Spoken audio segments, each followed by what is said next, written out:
Yesu nashimwe bakunzi ba Jesus Army, abasirikare ba Yesu Kristo.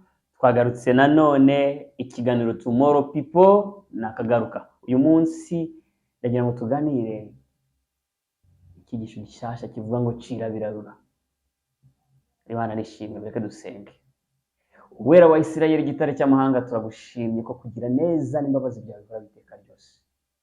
Warinze abasirikari bawe Yesu amajyana amazi. Data, turagusabye kugira ngo umwuka wawe wera abe ari we utuyobora muri iki kiganiro tugiye kuganira, maze ubasobanurire ijambo ryawe mu izina rya Yesu. Imana nishimwe. Ubushize twari twaganiriye ku kwizera, ariko uyu munsi ndagira ngo tuganire ku kiganiro nahaye umutwe w'ijambo uvuga ngo cira birarura. Kubera iki ucira birura? Imana nishimwe. Impamvu nkubwira ngo cira birarura nuko mu minsi y'imperuka nk'uko byahanuwe, nuko ibintu byose bizaba byarivanze. Tugiye ku gitekerezo cy'umucamanza dusoma muri Bible bita Samson. Tubona uburyo yishe intare, amaze kuyica arangije hashize iminsi aragenda asanga haje mu buki. Arangije ngo arabuhakura, amaze kubuhakura bushyira ababyeyi be baraburya. Ariko bamubajije ngo ubuki wabukuye he, ntabwo yigeze avuga, yaracecetse. Benshi muri iyi minsi barakubwira ngo wumve ibyo mvuga ariko nturebe ibyo nkora. Bivuze ngo ijambo kwigisha, indirimbo kuririmbira, ubuhanuzi yaguha, inama yaguha, ni ukuri biraryoshye, ariko biri kuva mu ntara yapfuye. Imana niturengere. Nanjye nkakubwira ngo cira birarura. Mu matangira y'ibihe Yesu Kristo yaravuze ngo mu gihe bari bamufashe bamujyana i Nyabihanga kumubamba, arangira avuga ngo ese ko mukoze ibi ngibi, igiti kikiri kibisi n'icyuma bizacura iki? Imana ishimwe. Turi mu bihe Yesu Kristo yahanuye kandi igiti cyarumye. Imana nishimwe. Imana iturengere cyane. Turi mu bihe bya nyuma, turi mu mugoroba w'isi. Niyo mpamvu nkubwira ngo cira birarura. Cunga neza. Yesu Kristo yaravuze ngo mubarebere ku mbuto zabo, kubera yuko nta giti cyiza kibasha kweza imbuto mbi, kandi nta n'igiti kibi cyashobora kwera imbuto nziza. Rero tubarebere ku mbuto zabo. Nagira ngo nkubwire ngo cira birarura, kubera ko muri iyi minsi ubwo buki turi kurya biza udacunze neza aho buturuka, biza kurangira bitakugendekeye neza. Kubera iki? Kubera ko mu nzu y'Imana abantu bahaza kugira ngo baruhuke, bagahura n'abantu baririmba neza, bavuga ijambo ry'Imana neza, babona ko bafite umuhamagaro, ariko wagerageza kubegera ugasanga barahumura urupfu. Imana niturengere. Ugasanga bafite amagambo bari buze kukubwira nyuma y'uko bavuye ku gatuti, ugasanga biragukomeretsa. Waruje kugira ngo wegere Yesu Kristo, ari we uvuga ngo nimuze abarushye mwese n'abaremerewe, imitwaro yanyu nyikorere, munyikoreze imitwaro yanyu. Wahageraho kugira ngo baguture imitwaro, ubwo bakagukorera indi. Ugasanga nta mahoro yo mu mutima, nta mahoro ubonye, kandi wageze mu nzu y'Imana. Wowe wariye ubuki buvuye mu ntare yapfuye. Imana niturengere. Rero reka mbabwire ikintu dufite kwitondera. Ikintu dufite kwitondera, tugomba kwirinda abo ngabo, tukamenya amazi turi kunywa arava mu iyihe soko, ubuki turya buvuye hehe. Ibyo bizagufasha kugira ngo ugubwe neza. Mu gihe Abisirayeli bari mu nzira bajya i Kanani, Mose yibukije urubyiruko rwari rugiye kujya i Kanani ibyo bagomba kwirinda. Ibyo bagomba kwirinda kugira ngo bazabashe guhirwa mu gihugu Uwiteka Imana yari igiye kubaha, kugira ngo bagihindure. Hari impamvu nyamukuru Imana yari ifashe Abanyakanani ikabaka igihugu ikagihereza Abisirayeli. Hari impamvu izo mpamvu zari zitumye Imana yirukana ayo mahanga ni ibizira bakoraga. Rero Imana igiye guhereza Abisirayeli Kanani irababwira ngo muzitonde, ibi ngibi muzitonde, muzabikurikize.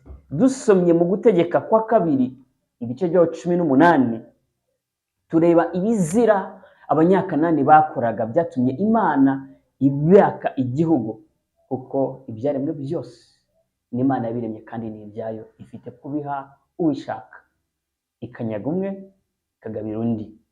Imana nishimwe. Rero ku gice cya 18 mu Gutegeka kwa kabiri guhera ku murongo wa 9 kugeza ku wa 12 hari amagambo agira ati: numara kugera mu gihugu Uwiteka Imana yawe iguha,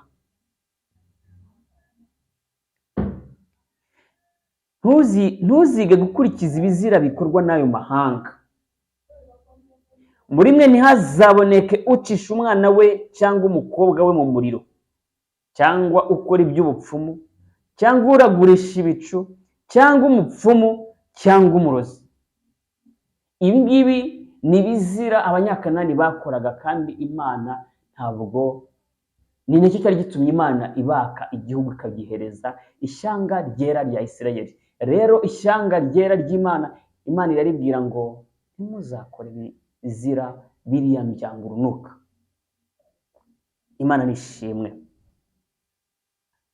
Ngo cyangwa umwambuzi, ngo cyangwa ushikisha, cyangwa uragurira abantu ibizaba, cyangwa umushyitsi. Imana nishimwe. Ahangaha gushika ni kwa kundi ushobora kujya ku muntu akakubwira ngo reka nze nkubwire umuntu ukuroga, akaba yakurura ifoto, akaba yamukururira mu mazi akamukwereka nko mu ibasi y'amazi, ukamubona ko ukabona niwe, akaba yamukurura akamukwereka mu ndorerwamo muri mira akamukwereka. Ibyo byose ni ugushika, kandi ibyo ngibyo ni by'amahanga yakoraga, Abanyakanani bakoraga, bituma ishyanga rya Isirayeli babwira ngo ntuzigere ubikora. Icyo ni ikindi. Cyangwa se ubupfumu, ibyo bintu nk'ibyo ngibyo.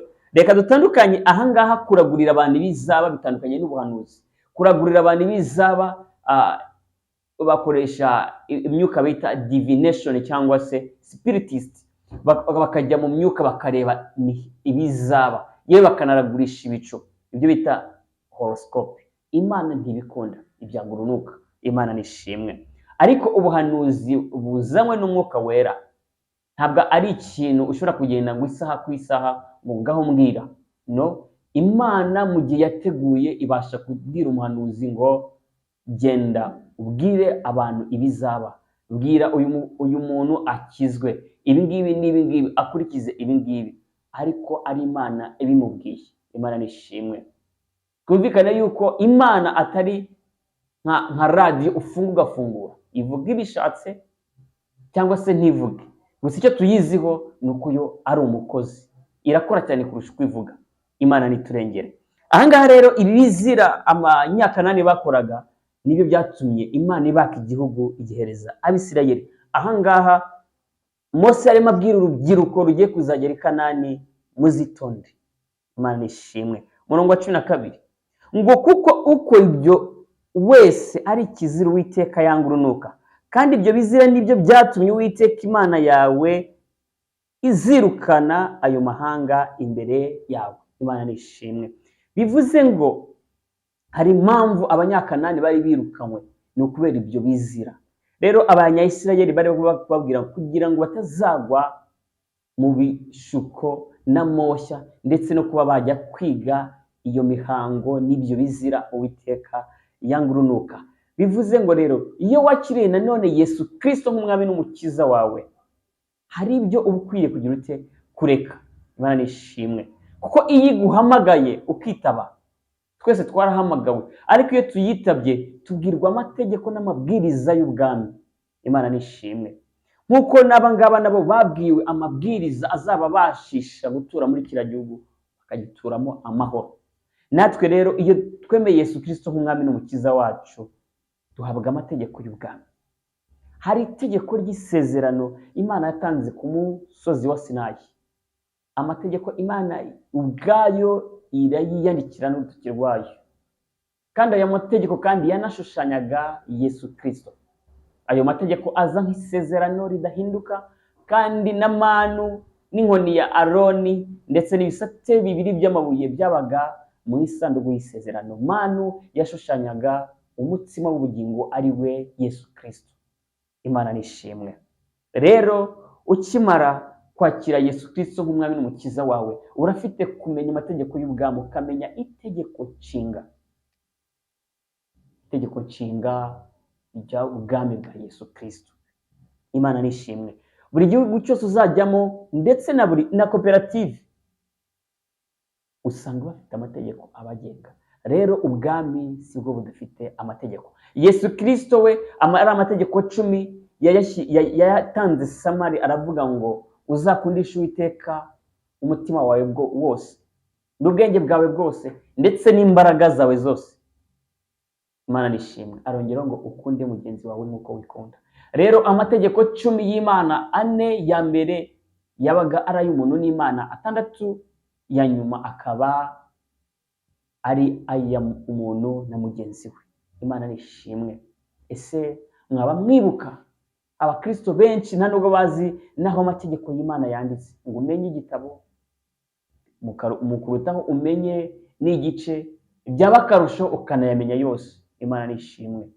Kuko Satani yaje kukugerageza aza muri handitswe ngo kuko Satani azi byose. No mu gihe Satani yajyaga kugerageza Yesu Kristo, yamugerageje muri handitswe ngo Imana izagutegekera abamarayika udakubita ikirenge ku ibuye, ngaho simbuka turebe. Yesu akaba azi ngo afite Yesu kubera ko yari yuzuye umwuka wera amenya icyo amusubiza, arangira amubwira ngo ntukagerageze Uwiteka Imana yawe. Imana nishimwe. Aravuga ngo handitswe ngo ntuzagerageze Uwiteka Imana yawe. Bivuze ngo rero mu mategeko ni byiza yuko tumenya amategeko y'Imana. Twibukiranyije neza amategeko y'Imana uko ari 10, ari mu Gutegeka kwa 2 igice cya 5 ndetse no mu Kuva igice cyaho cya 20. Hariho itegeko rya mbere rivuga ngo, itegeko rya mbere ry'Imana rivuga ngo ntuzagire izindi mana mu maso yanjye. Imana nishimwe. Imana itanga itegeko ku bantu bayo, ntituzigere tugira izindi mana mu maso yacu. Itegeko rya 2 ngo ntuziremere igishushanyo kibajwe, cyaba kiri hejuru mu ijuru, cyaba kiri hasi ku butaka, cyaba kiri munsi y'amazi yo hepfo y'ubutaka, ngo ntukabikorere, yewe ngo ntukabyikubita imbere. Iryo ni itegeko rya 2. Itegeko rya 3